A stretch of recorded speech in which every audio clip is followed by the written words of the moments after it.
Hi, Giselle Wilson with FairandLegal.tv here with Daniel Smith, Supervising Attorney of DS Criminal Law Group. In our previous videos, we spoke about domestic violence and DUIs being the most common criminal cases in California. Daniel, how long does it take up to the time you're arrested to the time you see a judge?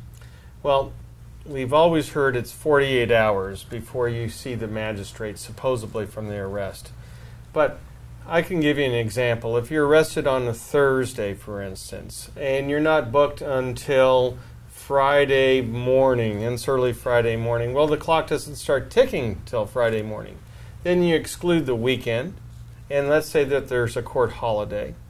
Then you have another 24-hour period that starts on Monday but doesn't complete. You might not see the judge till Tuesday or Wednesday.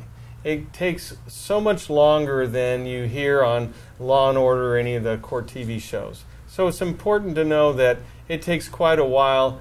You might be sitting there for quite some time, and if you have a job, if your wife's wondering where you are, if you've got classes, it's important to think about bond and who your bond company is going to be. And I like to recommend reputable bond companies such as the Bail Hotline. And how long does it take for this case to close? Okay, so you've been arrested, you get in front of the judge for the first time, let's say you bonded out. It depends on the facts of the case. How important are your driving privileges? How important is your family to you? Very, very important, there's no question about it. And so you really have to think about delving into the issues and negotiating with the prosecutors, because I always say there's the black and the white of the law, and then there's the one-on-one contact or interaction between the prosecutor and the defense attorney. And believe it or not, that's a huge part of any case. You always see the emphasis on the trial in television, okay? But the fact of the matter is, so much of it goes on with negotiations. Negotiations are one of the most important parts of any legal defense of a case. Why are negotiations important for a case?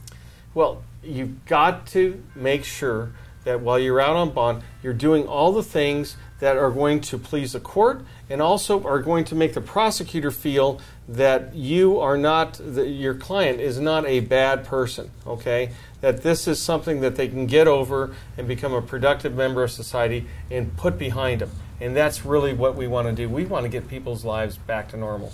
That's what a private criminal defense firm should be doing for you. Daniel, once again, I wanted to thank you for all your time. This is Giselle Wilson with FairandLegal.tv.